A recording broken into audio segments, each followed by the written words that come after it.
Hi friend, అందరికీ నమస్కారం.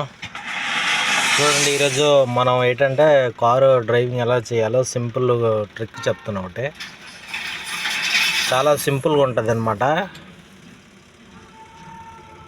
ఇప్పుడు ఈ కార్నర్ ఉందా, ఈ కార్నర్ మేము బేస్ చేసుకోవాలన్నమాట రోడ్డుకి. ఈ కార్నర్ అన్నమాట, ఇది ఈ కార్నర్. తర్వాత మన మూమెంట్ ఎలా చేయాలి తెలుసా? ఇప్పుడు ఉందా క్లచ్ స్టార్ట్ చేసిన తర్వాత ఇలా మూమెంట్ అనమాట. ఇలా ఇట్లా ఉండాలి. ఇట్లా రెండు పెడలు ఇలా ఉండాలన్నమాట. ఇలా చేసుకోవాలి. అట్లా అలాగ మూమెంట్ అనమాట. చిన్న మూమెంట్ అవ్వాలా. మూమెంట్ వస్తే మీకు అర్థమైపోద్ది ఆటోమేటిక్గా.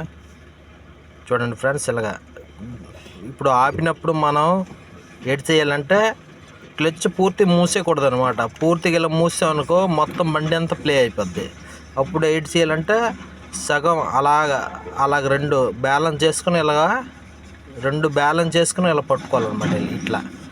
ఇట్లా పట్టుకుంటే మనకు బ్యాలెన్స్ కూడా ఉంటుంది. పూర్తిగా నొక్కేస్తాం అనుకో ఫుల్ ప్లే అయిపోద్ది అనమాట. అప్పుడు బండి కొంచెం ఆడడానికి ఛాన్స్ ఉండదు అనమాట. ఇప్పుడు మనం గేర్లో ఉంటుంది కాబట్టి అలాగ చిన్న అప్లై చేసుకోవాలి. ఇట్లా అప్లై చేసుకోవాలన్నమాట. తర్వాత మళ్ళీ మూమెంట్ బ్రేక్ వదిలేసి అట్లా మూమెంట్ చేయాలి. యాక్సిలేటర్ మీద పెడల్లోనే కాలు వేసుకుని అలాగ మూమెంట్ చేయాలన్నమాట. ఓకేనా? అది అనమాట. ఇప్పుడు మనం ఏంటంటే స్లోగా మూమెంట్ అయిపోయాడు మీకు తెలుస్తుంటుంది కదా. ఆ టైంలోన మీకు మూమెంట్ అయిందని తెలుస్తుంది ఆటోమేటిక్గా.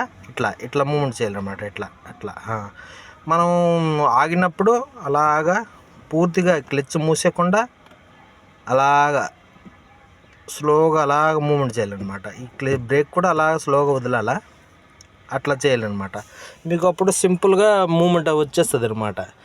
ఇప్పుడు మనం గేర్ ఉందనుకో, గేరు ఫస్ట్లో ఉంటుంది, తర్వాత సెకండ్, అట్లా అనమాట. నీట్గా స్మూత్గా వేసుకోవాలా, గాబరు పడకుండా, టెన్షన్ అవ్వకుండా అనమాట. గేర్ వేసినప్పుడు నీకు స్టార్టింగ్ కాబట్టి నీకు ఎక్కువ గేర్ మీద ఫోకస్ ఉండకూడదు, ముందుకే ఫోకస్ ఉండాలన్నమాట.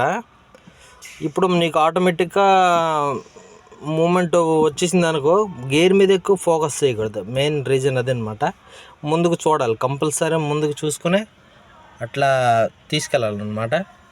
చూడండి, కొత్తగా డ్రైవింగ్ నేర్చుకున్న వాళ్ళు ఈ ట్రిక్ను ఫాలో అవ్వండి. లైక్ చేయండి, షేర్ చేయండి. ఓకేనా?